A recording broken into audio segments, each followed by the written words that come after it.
The mahogany table in Dad's law office felt cold against my palms as I sat across from him, the afternoon Chicago sun casting long shadows through the floor-to-ceiling windows. At 28, I thought I'd outgrown the need for his approval, but sitting in that leather chair made me feel like a child again.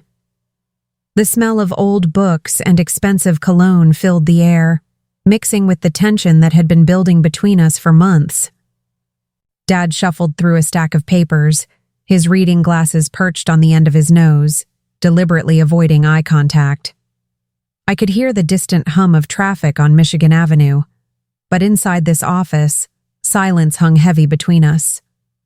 "Sarah, we need to discuss your mother's estate," he said finally, his voice carrying that familiar tone of authority that had intimidated me throughout my childhood. His steel gray hair was perfectly styled, and his navy suit looked like it cost more than my monthly rent for my small apartment in Lincoln Park.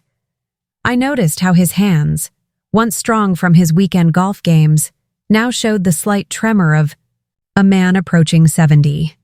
The family photos on his desk had been rearranged since Mom's funeral 6 months ago, with several pictures of me mysteriously absent.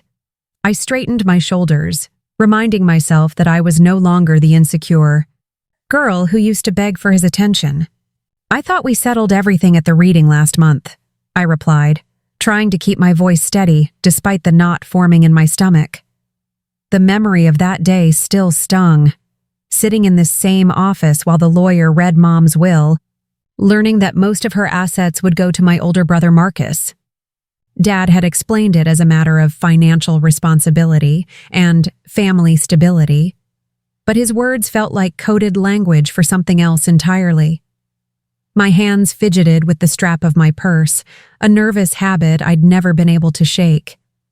The sound of his assistant typing in the outer office provided a rhythmic backdrop to our uncomfortable conversation.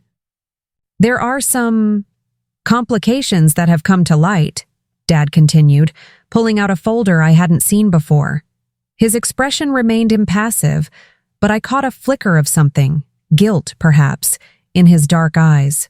The folder was thick, filled with documents that looked official and intimidating, stamped with the seals of various institutions. I felt a chill run down my spine as he opened it, revealing pages of financial statements and legal documents I didn't recognize. The late afternoon light shifted, casting Dad's face in harsh shadows that made him look older, more worn than I'd ever seen him. "What kind of complications?" I asked, leaning forward slightly, my heart beginning to race. The question hung in, the air like smoke, heavy and suffocating, while Dad seemed to weigh his words carefully. I could see the wedding photo of him and Mom on the shelf behind him, both of them young and smiling, so different from the man sitting across from me now. The grandfather clock in the corner ticked steadily, marking each second of silence that stretched between us. I realized I was holding my breath, waiting for whatever bomb he was about to drop on what remained of my already fractured relationship with my family. Dad removed his glasses and rubbed his eyes, a gesture I remembered from my childhood when he was particularly stressed about a case. "Your mother made some financial decisions before her death that weren't disclosed to the family," he said slowly, each word measured and careful. The admission seemed to age him further, adding new lines to his already weathered face. I could see the exhaustion in his posture, the way his shoulders sagged slightly under the weight of whatever secret he was carrying. The office suddenly felt smaller, more oppressive, as if the walls were closing in around us both. "She had a separate investment account, one that I wasn't aware of," he continued, his voice dropping to almost a whisper.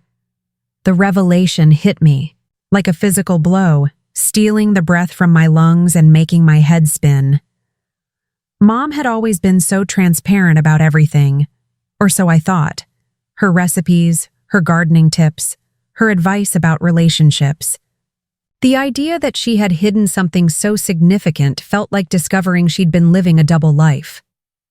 I gripped the arms of my chair, trying to anchor myself as my understanding of my mother began to shift and blur. "How much money are we talking about?" I managed to ask, though part of me wasn't sure I wanted to know the answer. The question felt surreal, like something from a movie rather than a conversation about my own mother's estate. Dad's hesitation told me everything I needed to know before he even spoke. This wasn't about a small savings account or a forgotten certificate of deposit. The magnitude of his discomfort suggested something much larger, something that could change everything about how we understood Mom's life and choices. My mouth felt dry, and I reached for the glass of water his assistant had brought earlier. The account contains approximately $800,000, Dad said, the number hanging between us like a loaded gun. I felt the blood drain from my face as the implications began to sink in. This wasn't just about money, it was about trust, secrets, and the foundation of everything I thought I knew about my family. The amount was staggering, more than enough to change my life completely, more than enough to explain why Dad looked so uncomfortable. I stared at him in disbelief, trying to process how Mom could have accumulated such a sum without anyone knowing. The Chicago skyline outside the window suddenly looked different, as if I was seeing it through new eyes. The account, Dad continued, his voice barely audible now, was designated specifically for you, Sarah.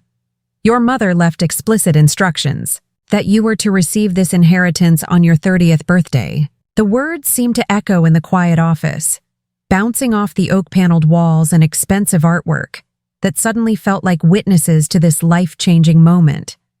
I felt tears prick at the corners of my eyes, not from sadness, but from a complex mixture of shock, gratitude, and confusion.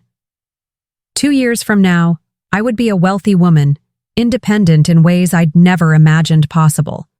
The realization was both thrilling and terrifying, opening up possibilities I'd never dared to consider. Growing. Up in our Winnetka home, I always felt like I was auditioning for a role in someone else's family. Marcus, 5 years older and seemingly perfect in every way, commanded Dad's attention with his academic achievements and athletic prowess. He was the golden child who could do no wrong, while I was the afterthought, the daughter who tried too hard and never quite measured up. Mom would find me sometimes, crying in my room after another family dinner where my accomplishments went unnoticed, and she'd stroke my hair and whisper that I was special in my own way. But even her comfort couldn't erase the sting of Dad's obvious preference for his firstborn son. The house itself seemed to reflect our family hierarchy, with Marcus's trophies and awards displayed prominently in the living room, while my art projects and honor roll certificates were relegated to the refrigerator or my bedroom. During family gatherings, Dad would spend hours discussing Marcus's latest business venture or investment strategy, their conversation flowing with an ease that I envied.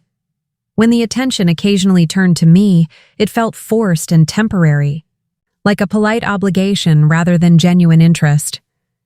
I learned early to make myself small, to not take up too much space in conversations or at the dinner table.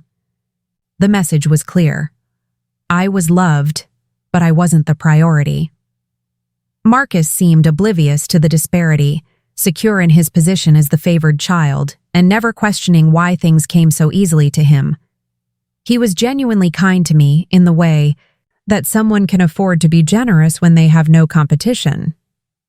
Our relationship was cordial but distant, like friendly acquaintances rather than siblings who shared a childhood home. He'd gone to Northwestern on Dad's recommendation, then, straight into the family law firm as a junior partner, his path laid out clearly from birth. I, on the other hand, had struggled to find my place, working as a freelance graphic designer and barely making ends meet in my tiny Lincoln Park apartment. The comparison was constant and exhausting, a steady drip of small disappointments that accumulated over the years. At family dinners, Dad would talk about Marcus's new house in Evanston, his successful marriage to Jennifer, their plans for children, while my life remained a source of gentle concern rather than celebration. Sarah's still figuring things out became Mom's standard response when relatives asked about my career. The phrase stung because it was both protective and dismissive, acknowledging my struggles while simultaneously diminishing my efforts. I'd started avoiding family gatherings when possible, claiming work commitments or social obligations that sometimes existed only in my imagination. Mom's death had shifted the dynamic in unexpected ways, removing the buffer that had made family interactions bearable. Without her gentle mediation, Dad's favoritism became more pronounced, more painful to endure. The funeral had been a preview of what was to come. Marcus handling the arrangements with Dad while I felt like a guest at my own mother's service. The weeks that followed were filled with decisions I wasn't consulted on, traditions I wasn't included in, a clear message that my role in the family was peripheral at best. I'd started to accept that this was simply how things were, that some family dynamics are too entrenched to change. The revelation about Mom's secret account changed everything, like finding a hidden room in a house you thought you knew completely. Suddenly, I wasn't just the overlooked daughter, I was the chosen one, the recipient of Mom's most significant. The knowledge felt like a secret weapon, a trump card I could play when the family dynamics became too painful to bear. But it also raised uncomfortable questions about Mom's motives and what she'd observed about our family that led her to make such a dramatic gesture. Had she seen the favoritism that I'd felt so keenly? And was this her way of balancing the scales? Driving home from Dad's office that evening, I couldn't shake the feeling that Mom had been planning this for years, quietly building a nest egg specifically for me while watching the family dynamics play out. The Chicago traffic was heavy, giving me plenty of time to think about all the small moments that suddenly took on new meaning. Her encouragement when I'd struggled in college, her pride in my artistic abilities that Dad dismissed as impractical, her frequent reminders that I was stronger than I knew. She'd been preparing me for independence, I realized, even when I thought she was just being supportive. The apartment felt different when I walked through the door, no longer just a temporary landing pad but potentially a stepping stone to something bigger. I sat on my small couch surrounded by the artwork I'd created over the years, pieces that Dad had never shown interest in but that Mom had always praised. The $800,000 wasn't just money, it was validation, proof that someone had believed in me enough to bet their life savings on my future. But it also raised a troubling question. If Mom had seen the need to secretly provide for me, what did that say about the family I'd always tried so hard to belong to? The weight of the secret felt enormous as I tried to imagine the next 2 years, knowing what was coming while everyone else remained in the dark. Dad had made it clear that I wasn't to discuss the inheritance with anyone, including Marcus, until the funds were officially transferred. The secrecy felt both powerful and isolating, like carrying a treasure map that only I could read. I wondered if this was how Mom had felt for years, keeping this enormous secret while watching our family dynamics play out, waiting for the right moment to reveal her true feelings about how I'd been treated. That night, I called my best friend Emma, desperate to share the news with someone, but stopped myself before the phone even rang. The inheritance wasn't just about money, it was about family secrets, hidden resentments, and a mother's final attempt to protect a daughter who'd always felt like she didn't quite fit. I realized I was entering a period of my life where everything would be different, where the comfortable patterns of family disappointment would be disrupted by the uncomfortable reality of Mom's secret generosity. The next 2 years would be a test of whether I could keep this life-changing secret while navigating the same family dynamics that had shaped my entire identity. 3 weeks after learning about the inheritance, I sat in Dad's study for what I thought would be a routine update about the estate paperwork. The room felt different this time, more like a stage set for confrontation than a place of business.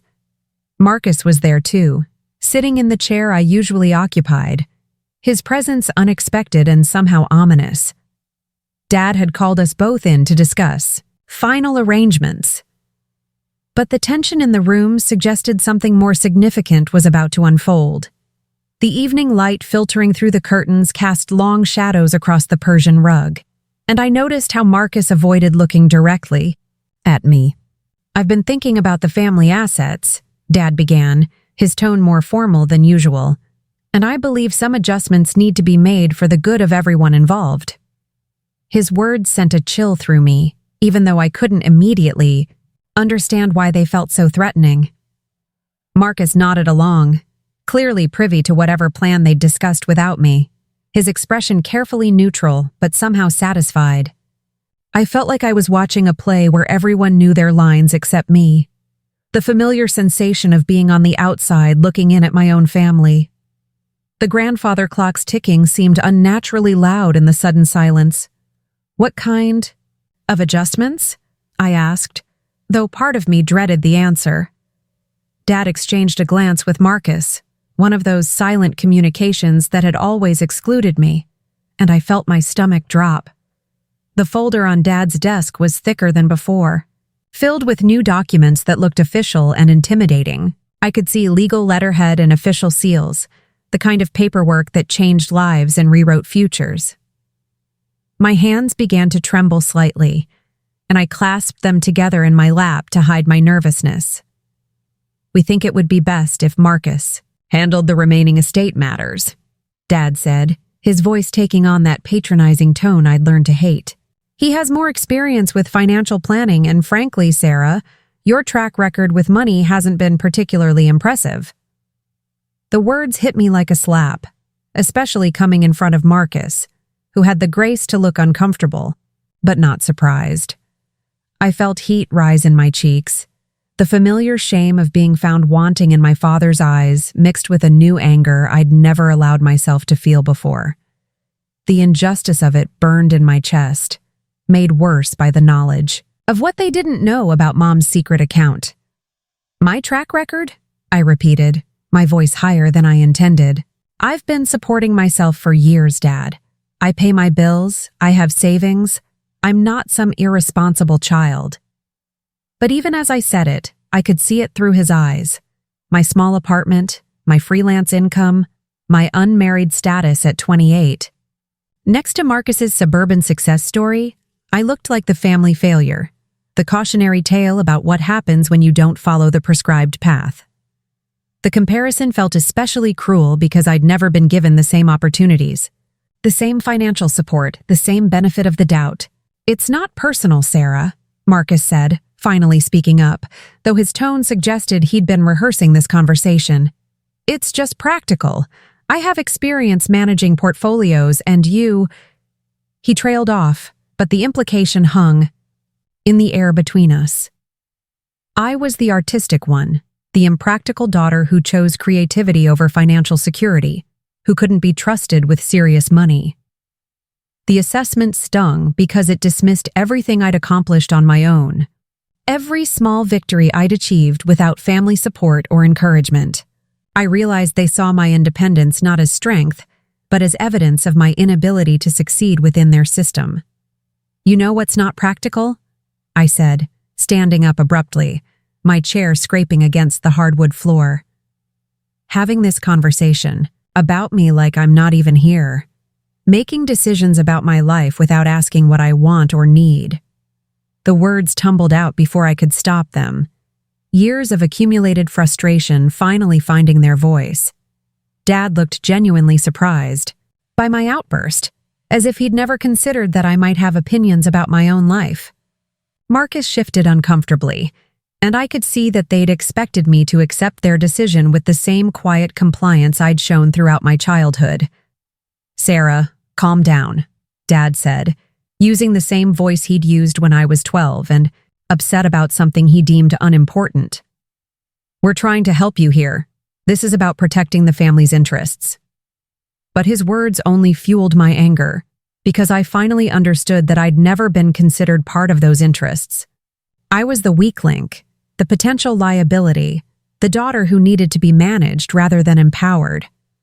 The realization was both devastating and liberating, like finally seeing a picture that had been out of focus for my entire life. Protecting the family's interests, I repeated, my voice dripping with newfound sarcasm. "You mean protecting Marcus's interests.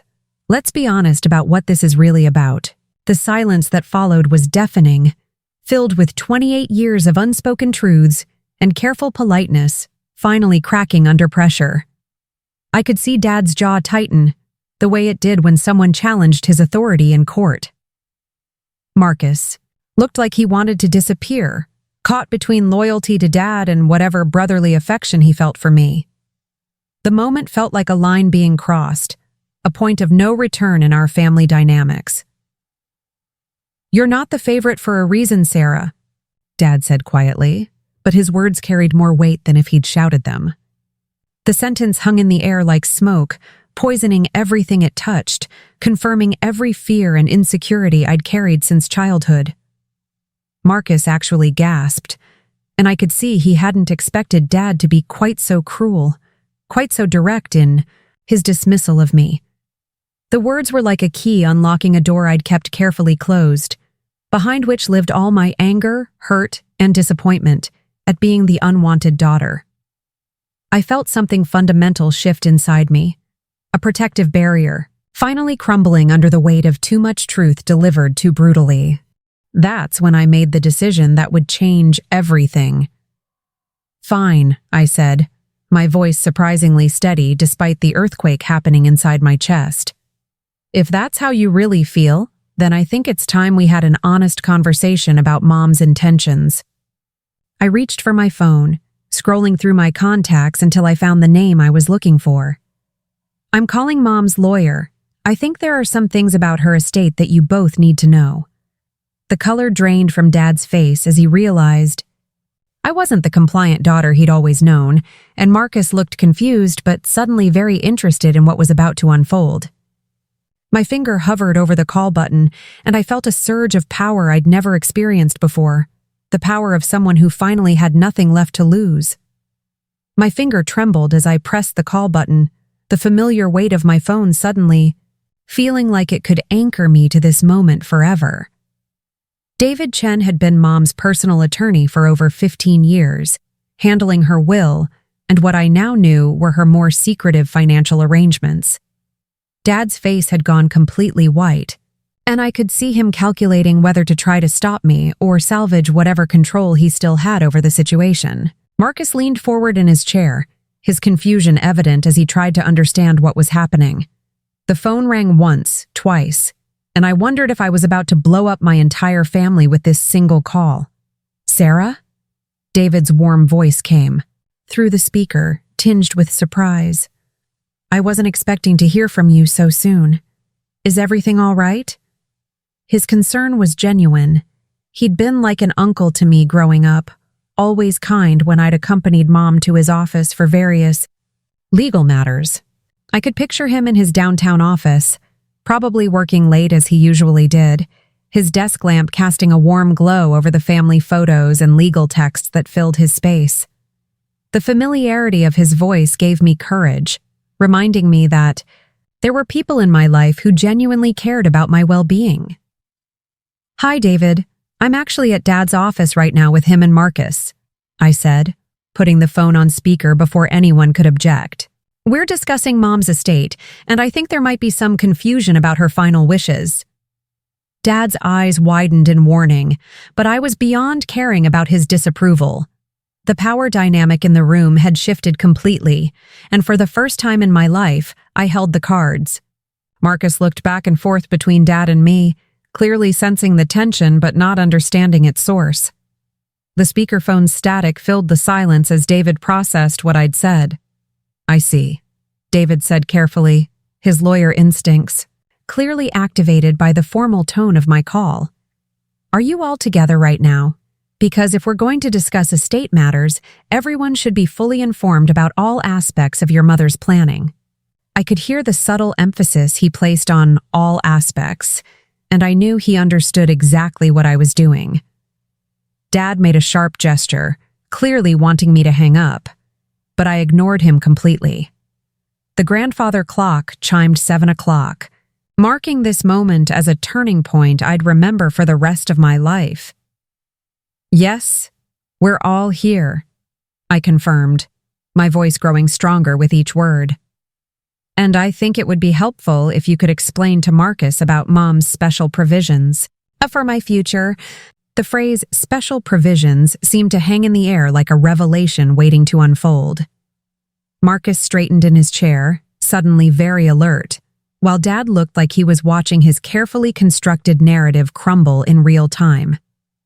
I felt a mix of vindication and terror, knowing that I was about to change everything but unsure of what would come next. "Ah," David said, and I could hear the understanding in his voice. "Marcus, are you aware of your mother's separate investment account and the instructions she left regarding Sarah's inheritance?" The question was delivered with the precision of a skilled attorney who knew exactly how to reveal information for maximum impact. I watched Marcus's face change as the implications began to sink in, confusion giving way to surprise, and then something that looked almost like respect. Dad slumped slightly in his chair, defeated by the inevitability of the truth finally coming out. "What separate account?" Marcus asked, his voice barely above a whisper. The question that had been burning in my chest for weeks was finally being asked by someone else, validating that this wasn't something I'd imagined or misunderstood. David's pause was deliberate, giving all of us time to absorb the magnitude of what was about to be revealed. I could feel my heart racing, adrenaline coursing through my system as I prepared to watch my brother learn that our mother had kept a secret that would rewrite everything he thought he knew about our family. "Your mother established a substantial investment account approximately 10 years ago," David explained, his voice taking on the formal tone he used for important legal matters. "The account, which currently contains approximately $800,000, was created specifically for Sarah and is to be transferred to her on her 30th birthday." The number seemed to echo in the room, bouncing off the oak-paneled walls and expensive furnishings like a physical presence. Marcus's jaw dropped, literally, and he turned to stare at me with an expression I'd never seen before. Shock mixed with something that might have been admiration. $800,000? Marcus repeated, as if saying it out loud would help him process the information. "Mom saved $800,000 without any of us knowing?" His voice cracked slightly on the question, and I could see him trying to reconcile this revelation with everything he thought he understood about our mother and our family finances. Dad remained silent, his earlier authority completely evaporated. In the face of David's matter-of-fact delivery of information that changed everything, the room felt charged with electricity, as if the air itself was vibrating with the weight of this long-kept secret. "That's correct," David confirmed. "And Marcus, there's something else you should know. Your mother specifically requested that this information be kept confidential until Sarah reached the designated age, but she also left instructions that if there were any attempts to marginalize Sarah's role in estate decisions, I was authorized to reveal the full scope of her planning." The words hit Dad like a physical blow, and I could see him realize that Mom had anticipated exactly this scenario. She'd known her husband well enough to predict that he'd try to sideline me, and she'd built in protections that I'd never even imagined. "She knew," I whispered, more to myself than to anyone else, but the words carried clearly in the quiet room. She knew this would happen. The realization was both heartbreaking and empowering. Heartbreaking because it meant Mom had watched our family dynamics with full awareness of their unfairness, and empowering because it meant she'd loved me enough to act on that knowledge. Marcus was staring at Dad now, and I could see questions forming in his eyes, uncomfortable questions about favoritism and family dynamics that had never been openly discussed. The comfortable narrative of our family was crumbling, replaced by something more complex and honest, but infinitely more painful. The silence in Dad's office stretched like a taut wire, ready to snap under the weight of what we'd all just learned. Marcus was the first to break it, his voice hoarse with disbelief as he turned to Dad. "You knew about this, didn't you?"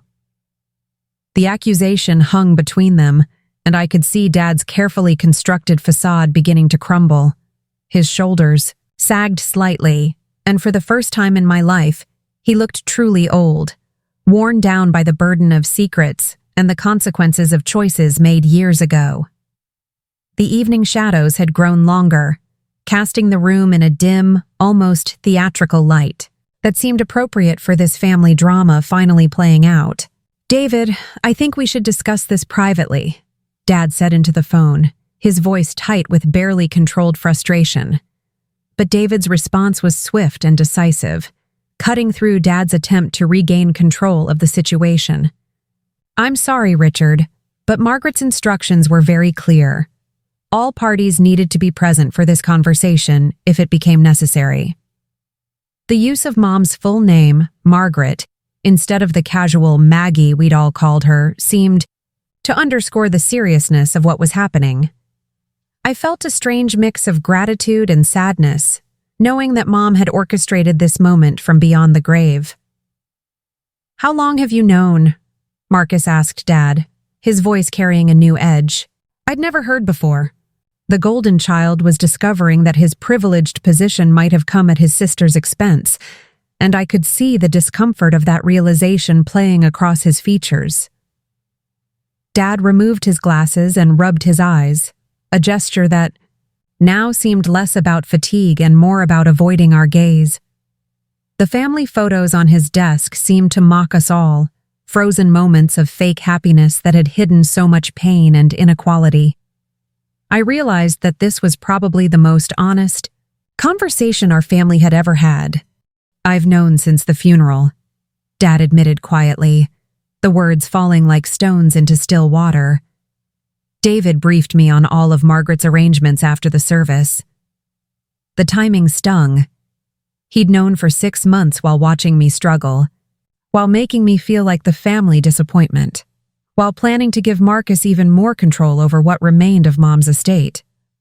I felt a surge of anger so pure and clean it almost took my breath away. This wasn't just about favoritism anymore. It was about deliberate cruelty, about letting me believe I was worthless while knowing Mom had valued me enough to secure my future. "And you said nothing," I said, my voice steady despite the emotion churning inside me. "You let me sit here today, feeling like the family screw-up, while you knew Mom left me more money than most people see in a lifetime." The words seemed to surprise even me with their clarity and force. I'd never spoken to Dad this directly, never challenged him so completely, but something fundamental had shifted inside me. The secret inheritance wasn't just about money, it was about validation, about finally having proof that someone in my family saw my worth. Marcus was staring at Dad with an expression I'd never seen before, as if he was looking at a stranger.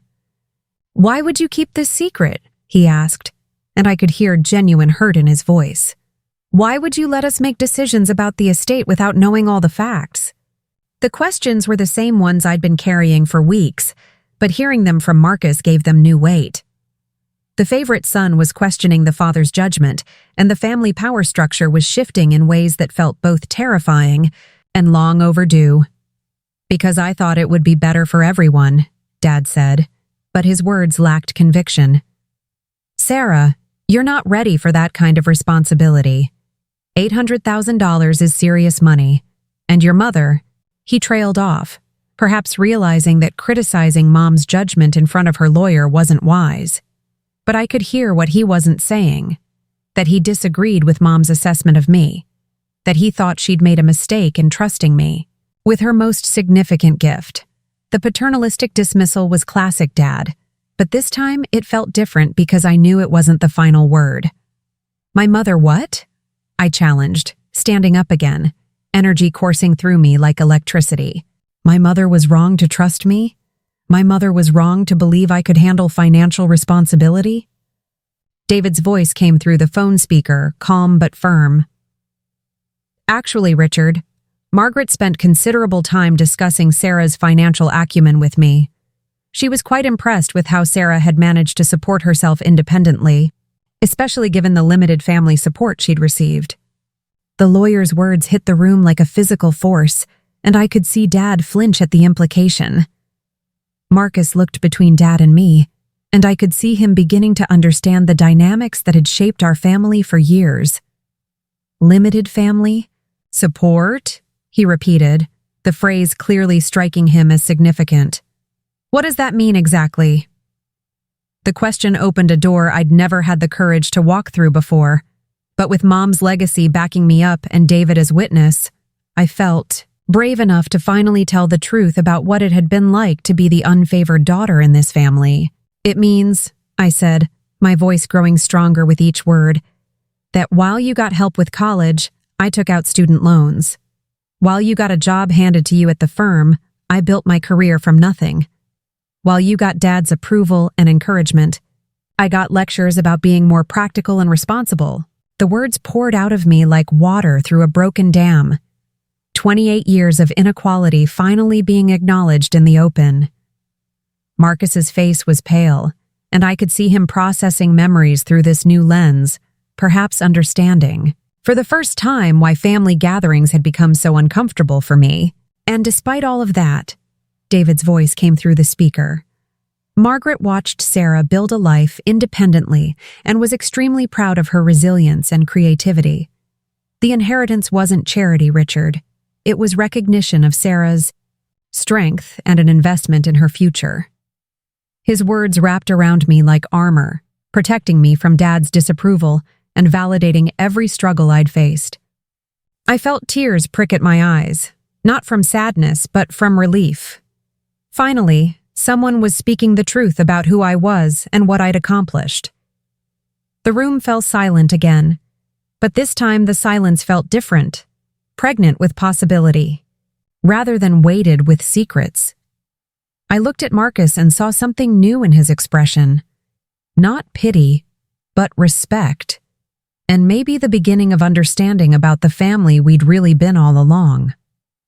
Marcus sat in stunned silence for several long moments, his hands gripping the arms of his chair as if anchoring himself against a storm. I watched as years of assumptions crumbled across his face, replaced by a dawning awareness that made him look younger and more vulnerable than I'd ever seen him.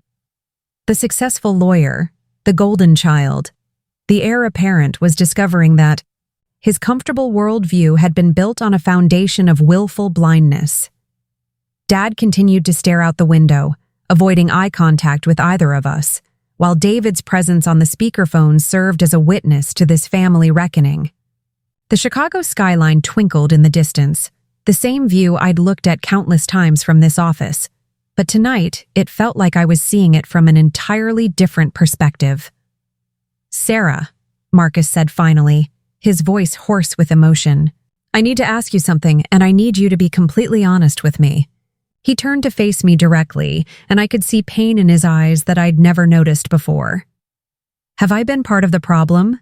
Have I been so focused on my own success that I never saw what was happening to you?"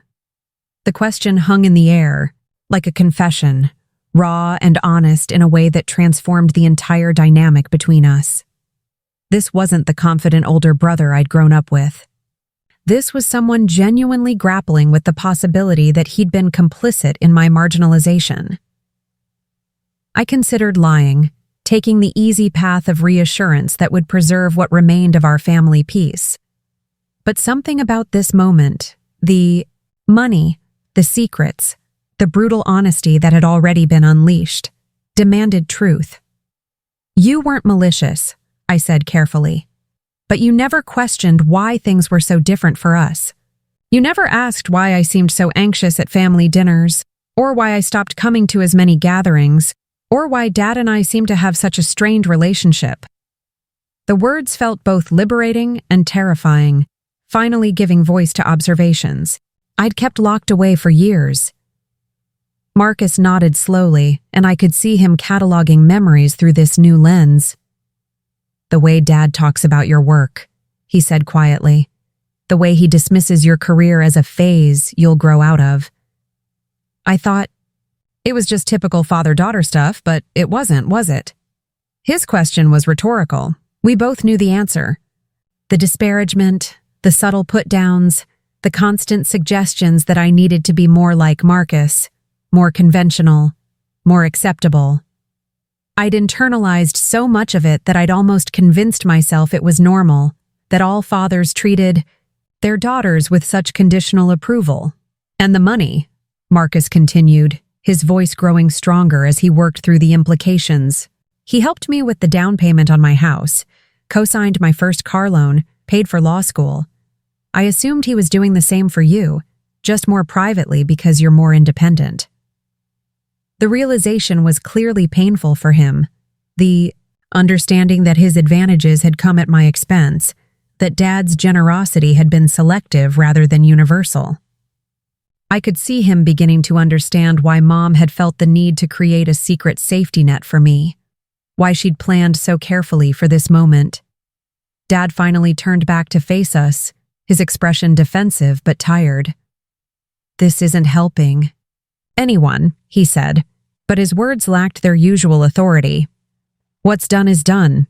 We need to focus on moving forward constructively." But Marcus held up a hand, stopping him mid-sentence with a gesture that surprised all of us. "No, Dad. We need to focus on understanding what's been happening in this family, because apparently I've been living in a completely different reality than my sister." The challenge in Marcus's voice was unmistakable, and I could see Dad struggling to maintain his position as the family patriarch when his own son was questioning his judgment. "Marcus, you don't understand the full picture," Dad said, but his voice lacked conviction. "Sarah has always been difficult to manage. Your mother spoiled her, made excuses for her choices, and now this inheritance is just going to enable more irresponsible behavior."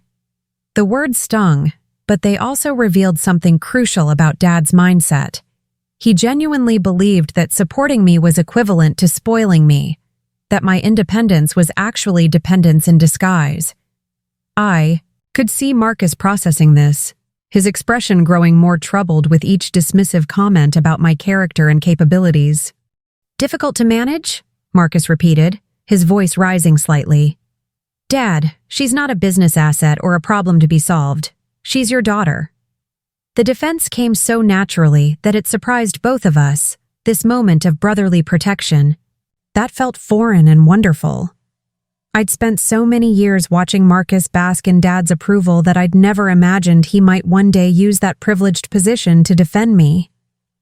The shift felt tectonic, like the ground beneath our family was literally restructuring itself in real time. David's voice came through the speaker, professional but with an undertone of disapproval that was impossible to miss. "Richard, I think you should know that Margaret specifically mentioned her concerns about Sarah's treatment in our conversations. She was very aware of the family dynamics and wanted to ensure Sarah had resources that couldn't be controlled or diminished by anyone else." The lawyer's words hit like a sledgehammer, confirming that Mom had not only seen the inequality, but had been troubled enough by it to take action. The implications were staggering. Our mother had essentially been planning a financial intervention from beyond the grave. Marcus leaned back in his chair, running his hands through his hair in a gesture of overwhelm. "Jesus, Dad. Mom was protecting Sarah from us, from our family. How did we get here?" The question was directed at the room in general, but I could see him looking at Dad with new eyes, perhaps understanding for the first time that his father wasn't the benevolent patriarch he'd always believed him to be. The golden child was discovering that his pedestal had been built on someone else's diminishment, and the realization was clearly devastating for him. "She was protecting Sarah from making mistakes," Dad insisted, but even he seemed to realize how hollow the words sounded. $800,000 is serious money. Sarah lives in a studio apartment and drives a 10-year-old Honda. What? Makes any of you think she's ready for that kind of responsibility? His argument was the same paternalistic dismissal I'd heard my entire life, but hearing it in front of Marcus and David made it sound particularly cruel and outdated. I felt a surge of anger mixed with something I'd never allowed myself to feel before. Genuine self-worth.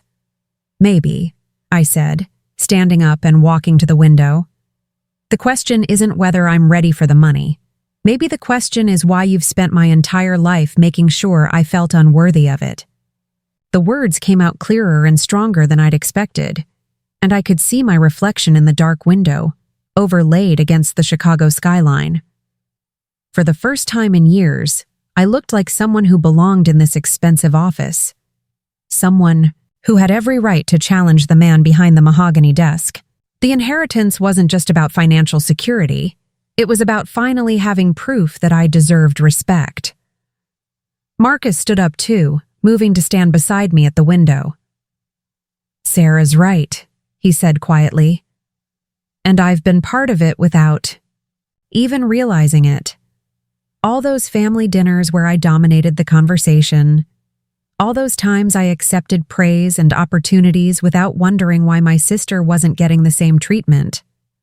His admission was both painful and healing, acknowledging years of imbalance while offering the possibility of something different going forward. I could feel tears threatening, not from sadness, but from the overwhelming relief of finally being seen and understood by someone in my family.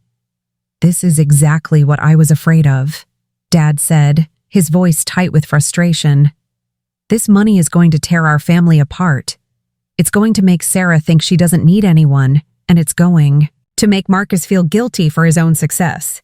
But his prediction felt more like a threat than genuine concern, a last-ditch attempt to maintain control over a situation that had already spiraled beyond his influence. I realized that Dad's real fear wasn't that the money would change me. It was that it would free me from needing his approval, from accepting his assessment of my worth. "No, Dad," Marcus said, turning back to face him with a resolve I'd never heard before. "What's tearing our family apart is the realization that it was never really whole to begin with. Mom saw that. She understood something that we've all been too comfortable or too blind to acknowledge." His words carried the weight of revelation, the painful recognition that our family's dysfunction hadn't been accidental, but systematic. The favorite son was finally seeing the cost of his favored status, and he was choosing to reject the system that had elevated him at my expense. The room fell silent except for the distant sound of traffic, and I realized that this moment would forever divide our family history into before and after. Before we knew the truth about Mom's planning, and after we could no longer pretend that everything had been fair and equal. David's voice cut through the tension with professional precision, reminding us all that this wasn't just a family therapy session, but a legal matter with real consequences. "I think there are some additional details you all need to understand about Margaret's planning," he said, and I could hear papers rustling through the phone. She didn't just set aside this money impulsively. She spent over 2 years researching investment strategies and consulting with financial planners to ensure maximum growth. The revelation added another layer to Mom's secret life, painting a picture of a woman who had been far more strategic and determined than any of us had realized. 2 years? Marcus asked, sinking back into his chair as the full scope of Mom's planning became clear. She was planning this for 2 years before she died? The timeline was staggering. It meant Mom had been watching our family dynamics and making calculated decisions about how to address them while maintaining the facade of normalcy. I tried to remember what had been happening in our family, too. Years before her death, what might have triggered such drastic action? Had there been a specific incident? Or was it simply the accumulated weight of years of inequality? "Actually," David continued, "she began the planning process shortly after Sarah graduated from college. She came to my office quite upset about something that had happened at Sarah's graduation dinner. The memory hit me like a physical blow. I'd tried so hard to forget that night, the culmination of 4 years of hard work reduced to a single comment from Dad about my impractical degree in graphic design. While Marcus's law school graduation had been celebrated with a party and expensive gifts, mine had been marked by lectures about the job market and suggestions that I consider more stable career options. Dad's face went pale, and I could see him remembering that night too. "She was upset about that?" he asked, and for the first time, I heard something that might have been regret in his voice. "I was just trying to be realistic about Sarah's prospects. The job market for artists is challenging, and I wanted her to understand what she was facing." But his justification sounded hollow now, especially knowing that Mom had been so troubled by his response that she'd decided to take secret action to protect me from his lack of faith in my abilities. "Margaret told me," David continued. That she watched Sarah's face during that dinner and realized that her daughter was never going to receive the same support and encouragement that Marcus had always taken for granted. She said it broke her heart to see Sarah apologizing for her own accomplishments. The description was devastating in its accuracy. I had apologized that night, deflecting Dad's criticism by agreeing that my degree was probably impractical, that I'd figure out something more sensible. I'd spent my own graduation dinner making excuses for the very achievement we were supposed to be celebrating. Marcus was staring at Dad with an expression of horror and dawning understanding. That's why she seemed so quiet during my graduation. Dinner, he said slowly. She kept looking between you and Sarah, and I thought she was just tired from all the planning. But she was comparing, wasn't she? She was seeing the difference in how you treated us.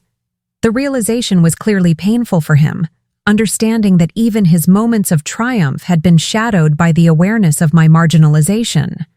Our mother had been grieving for me even during celebrations. Your mother was always too sensitive about these things, Dad said, but his words lacked their usual conviction. Sarah needed tougher love, more realistic expectations.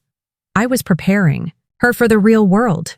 His justification fell flat in the face of David's revelations, and I could see him struggling to maintain his position while the evidence mounted against his parenting philosophy. The tough love argument had always been his fallback, his way of reframing cruelty as character building. But knowing that Mom had rejected this approach completely made it impossible for him to claim moral authority. The real world, I repeated, my voice steady despite the emotion churning inside me. You mean the real world where I've been supporting myself for 6 years while building a successful freelance business? The real world where I've never asked you for money or failed to pay my bills? That real world? The questions hung in the air like challenges, each one backed by the validation of Mom's secret investment in my future. I felt stronger than I'd ever felt in this office, protected by the knowledge that at least one parent had believed in my capability and worth. David's voice came through the speaker again, and I could hear a smile in his tone.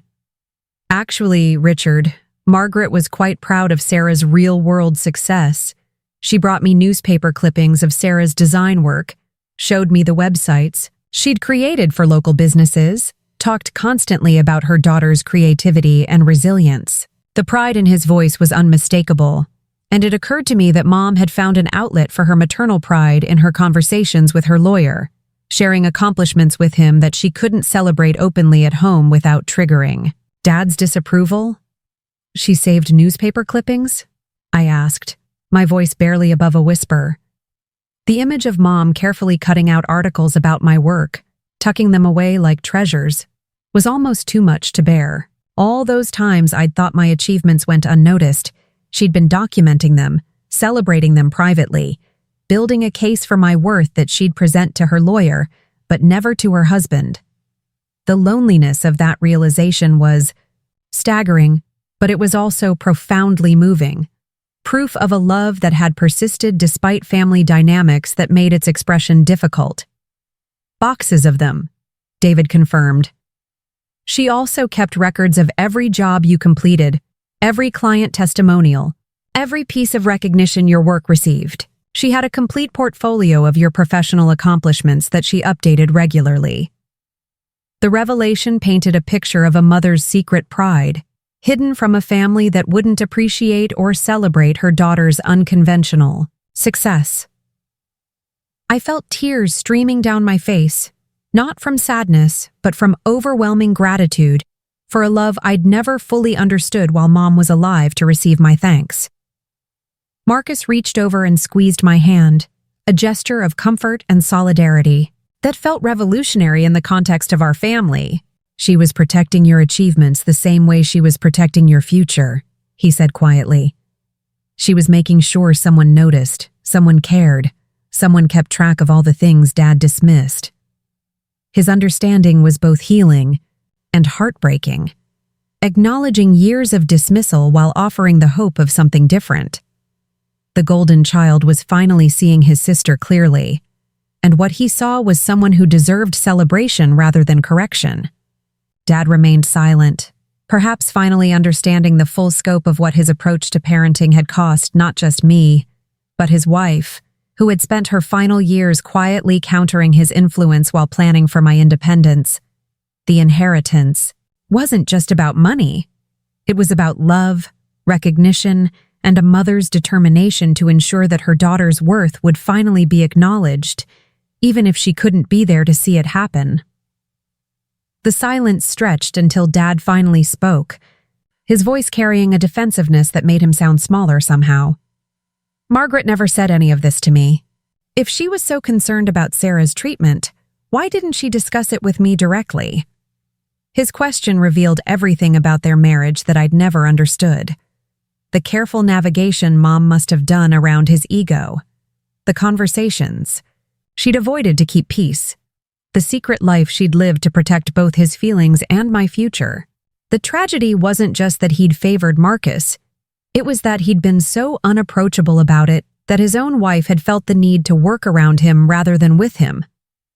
She did try, David said gently, and I could hear the compassion in his voice for a woman who'd navigated an impossible situation with grace. She mentioned several conversations where she attempted to point out the disparity in treatment, but she felt those discussions weren't productive. The lawyer's diplomatic language couldn't hide the reality. Dad had been unwilling to hear criticism about his parenting, unwilling to acknowledge that his favoritism was hurting his daughter and troubling his wife.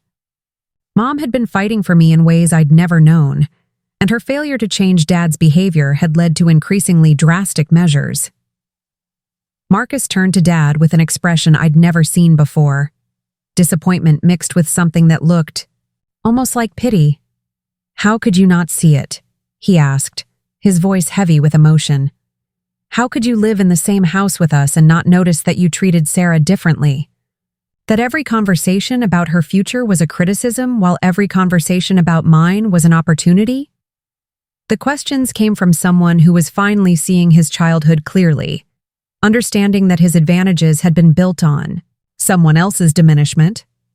The favorite son was confronting the father who'd created that favoritism, and the conversation was reshaping everything about their relationship. "I treated you differently because you were different," Dad said. But his words sounded rehearsed, like an argument he'd been making to himself for years. Marcus had clear goals, practical ambitions. Sarah was always artistic, impractical, resistant to guidance. The characterization stung because it reduced my entire personality to a series of flaws, as if creativity and independence were character defects rather than strengths. But hearing it now, with the knowledge of Mom's secret account and David's testimony about her pride in my accomplishments, the criticism felt powerless to hurt me the way it once had. "Resistant to guidance," I repeated, standing up and facing him directly. "You mean resistant to being told that everything I wanted to do was wrong, impractical, or inadequate?" The confrontation felt surreal. After 28 years of accepting his assessment of my worth, I was finally challenging it openly. The inheritance had given me something more valuable than money. It had given me proof that his opinion wasn't the final word on my value. Mom's faith in me was documented, legal, and backed by $800,000 worth of confidence in my future. Dad's face flushed red, and I could see him struggling to maintain his authority in the face of this unprecedented challenge to his parenting philosophy. "You have no idea what it's like to be a parent, Sarah. To watch your child make choices that you know will lead to struggle and disappointment. I was trying to protect you from failure." But his protection had felt like punishment. His concern had manifested as constant criticism, and his fear of my failure had become a self-fulfilling prophecy that made me doubt my own abilities for years. "The only failure here," Marcus said, his voice cutting through Dad's justification like a blade, "is your failure to see what Mom saw. Your failure to support your own daughter's gifts.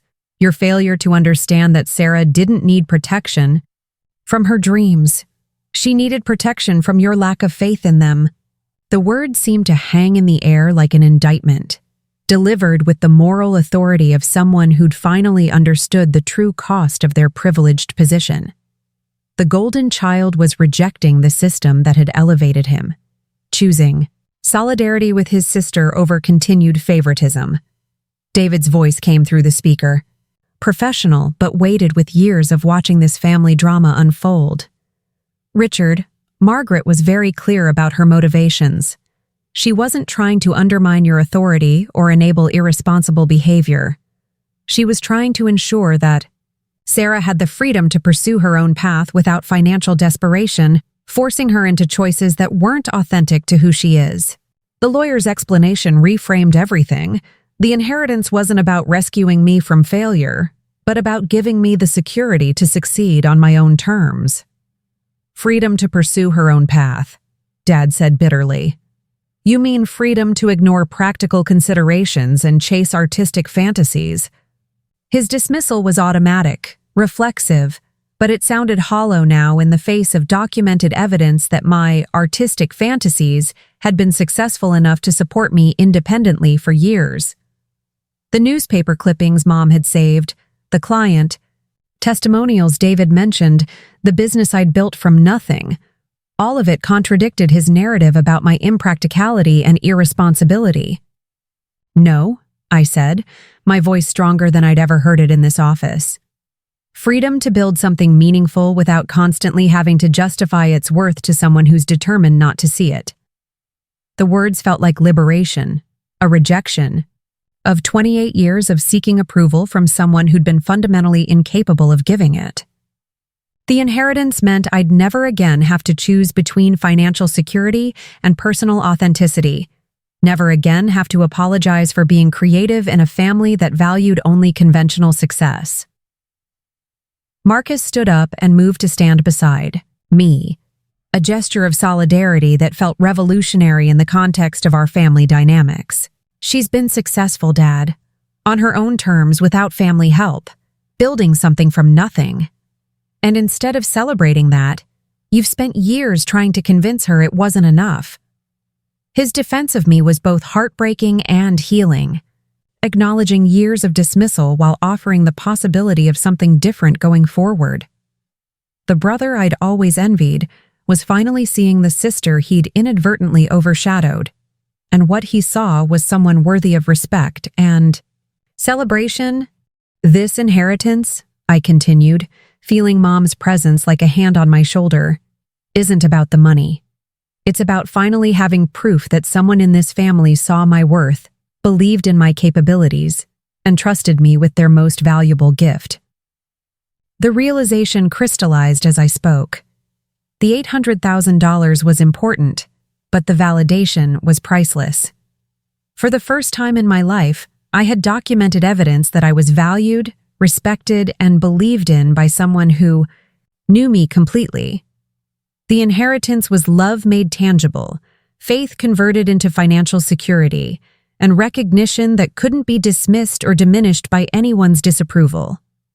Dad remained silent, perhaps finally understanding that his long campaign to reshape me into someone more conventional had failed not because I was weak, but because someone stronger had been quietly working to ensure I'd never have to choose between authenticity and survival.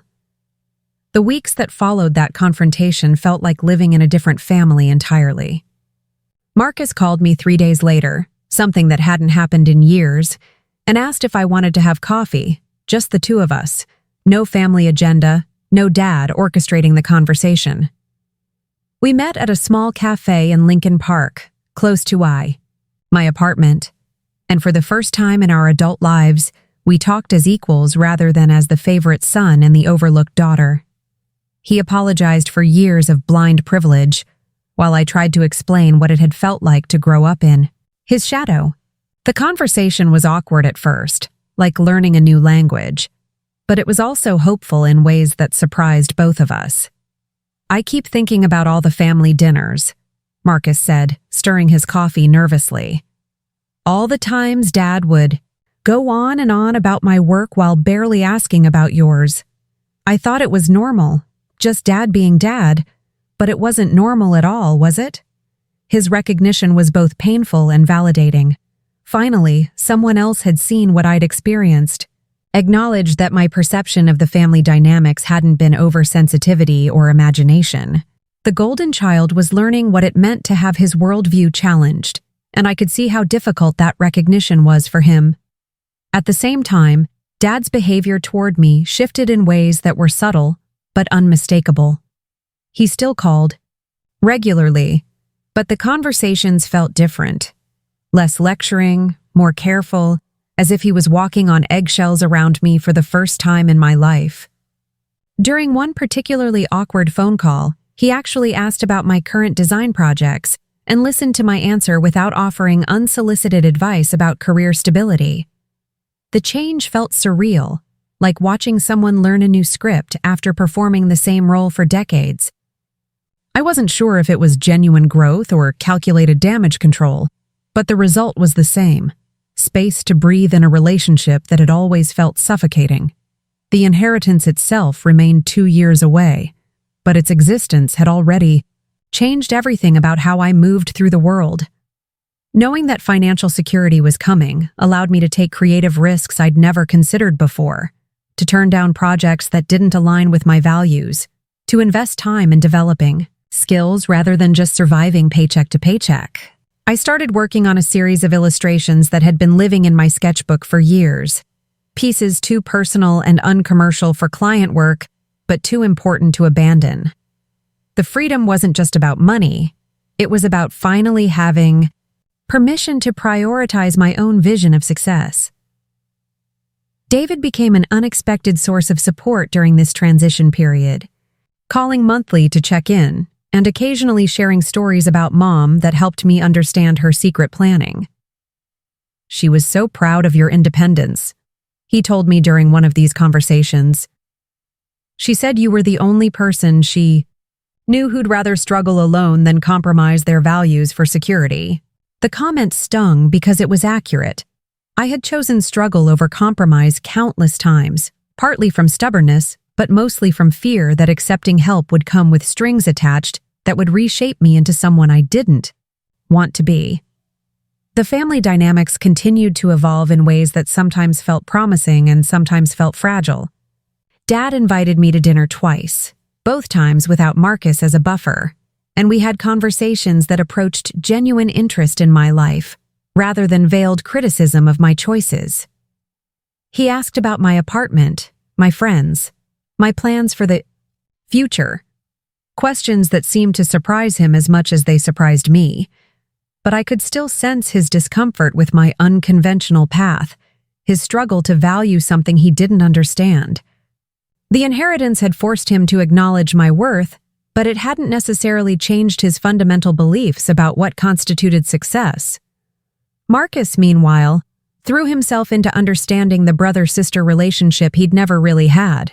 He started texting me regularly, sending articles he thought I'd find interesting, inviting me to dinner with him and Jennifer. His wife, who'd always been polite but distant, seemed genuinely curious about getting to know me better, asking questions about my work and my life that felt refreshingly free of judgment. "Marcus has been talking about you a lot lately," she told me over dinner one evening. "He's been really wrestling with family stuff, trying to understand how things got so unbalanced." The fact that my existence had become a topic of conversation in their household felt both strange and validating. But the most significant change was internal. The way I saw myself in relation to the family I'd always felt excluded from. The inheritance wasn't just about financial freedom. It was about emotional liberation from a lifetime of seeking approval from people who'd been fundamentally unable to give it.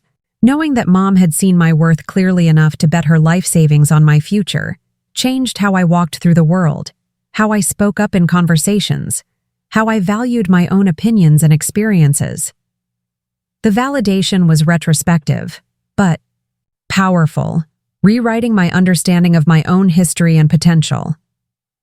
Late at night in my small apartment, I would sometimes think about Mom's secret life, the newspaper clippings, the careful financial planning, the conversations with David about my future that I'd never known were happening. The image of her quietly building a safety net while watching me struggle was both heartbreaking and empowering. She'd been my advocate when I'd thought I had none, my investor when I'd assumed I was worthless, my protector when I'd felt abandoned. The inheritance was love in its most practical form, faith converted into financial security, recognition that would outlast her lifetime and reshape mine. The knowledge that I was less than 2 years away from complete financial independence changed everything about how I navigated relationships, career decisions, and family obligations. I no longer had to choose between authenticity and security. No longer had to apologize for being creative in a family that valued only conventional success.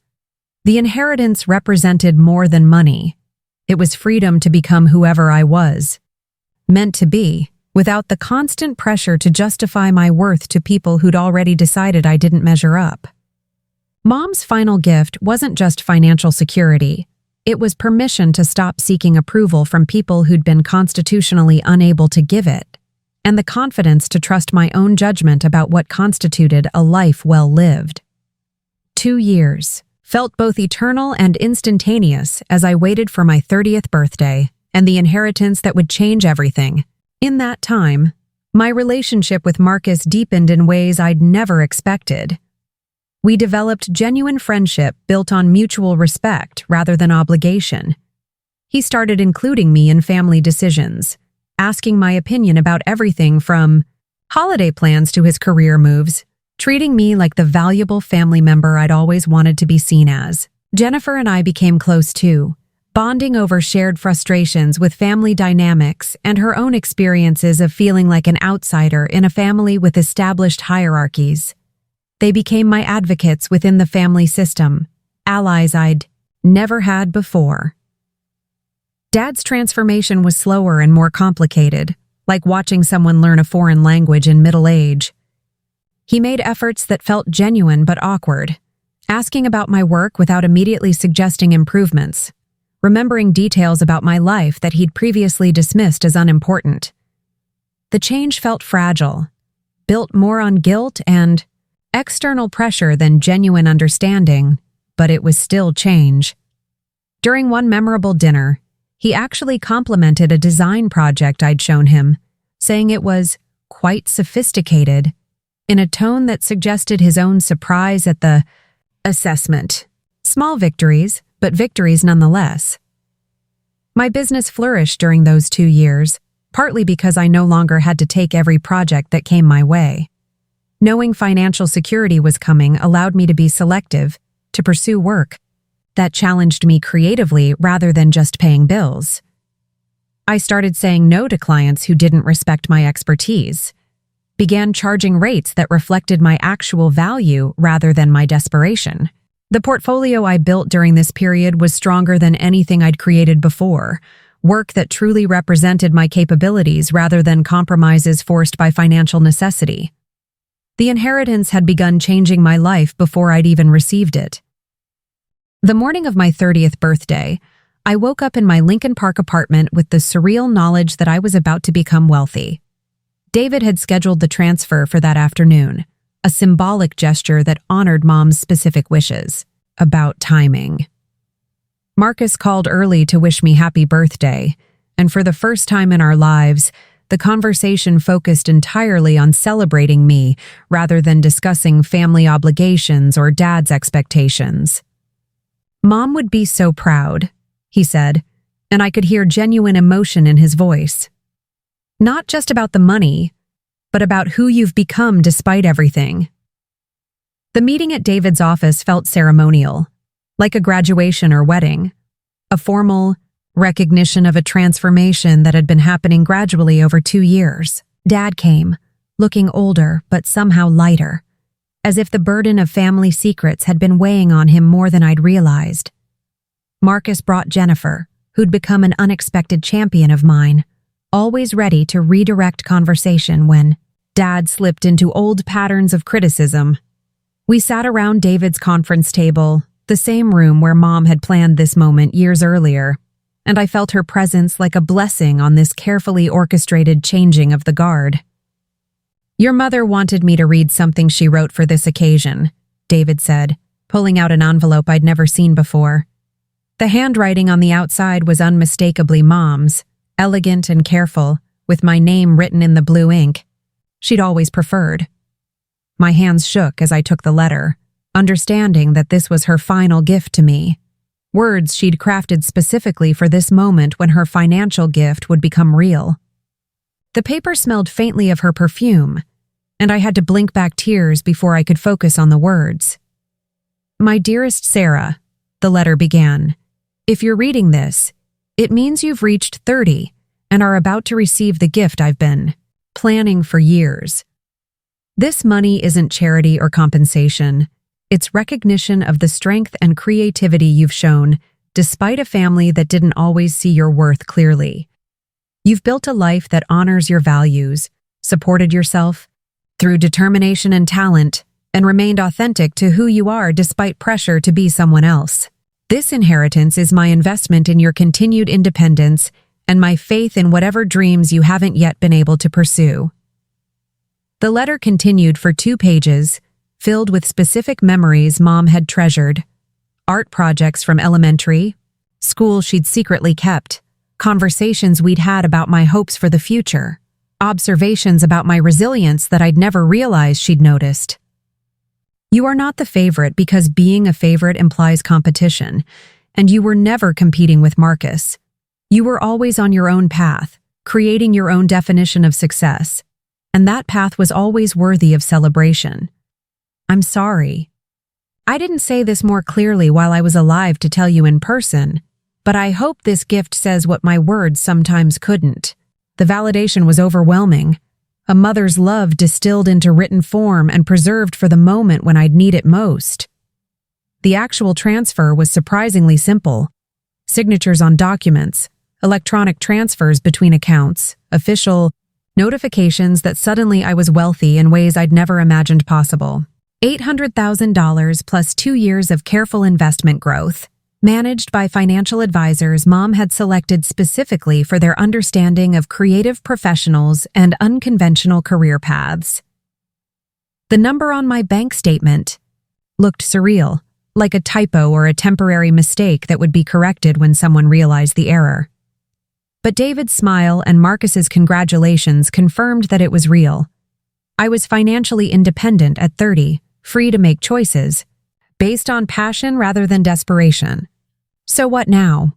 Marcus asked as we left David's office, the 4 of us standing on the sidewalk outside the building where our family had been redefined over the past 2 years. The question was both practical and existential. What do you do when the financial pressures that have shaped your entire adult life suddenly disappear? I looked up at the Chicago skyline, the same view I'd seen from Dad's office but from a completely different perspective. I was no longer the overlooked daughter or the struggling artist or the family disappointment. I was Sarah, financially secure, creatively free, and finally able to pursue whatever version of success felt authentic to me. "Now I build something Mom would be proud of," I said, surprising myself with the clarity of the answer. The inheritance wasn't an ending but a beginning.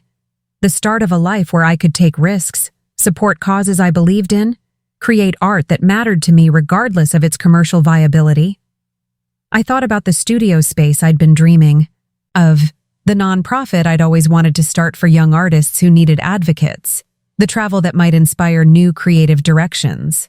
The money was freedom, but more importantly, it was permission to trust my own vision of what a meaningful life could look like. Dad stepped forward and, for the first time in years, hugged me without any occasion requiring it. "Your mother was right about you," he said quietly, words I'd waited my entire life to hear. "I'm sorry it took me so long to see it." The apology wasn't complete. There were still years of damage to acknowledge and relationship patterns to change. But it was a beginning. The family that had felt broken for so long was slowly rebuilding itself around honesty rather than favoritism, acknowledgement rather than dismissal, support rather than criticism. As we walked toward our cars, I felt the weight of possibility settling around me like a comfortable coat. The inheritance had given me more than financial security. it had given me the confidence to value my own judgment, the freedom to define success on my own terms, and the validation that at least one person had always seen my worth clearly. Mom's final gift wasn't just money. It was the restoration of a relationship with a family that had almost lost me, and the beginning of a life where being the non-favorite daughter had transformed into being the empowered woman she'd always believed I could become. The story wasn't ending. It was just beginning, with $800,000 worth of faith in whatever came next.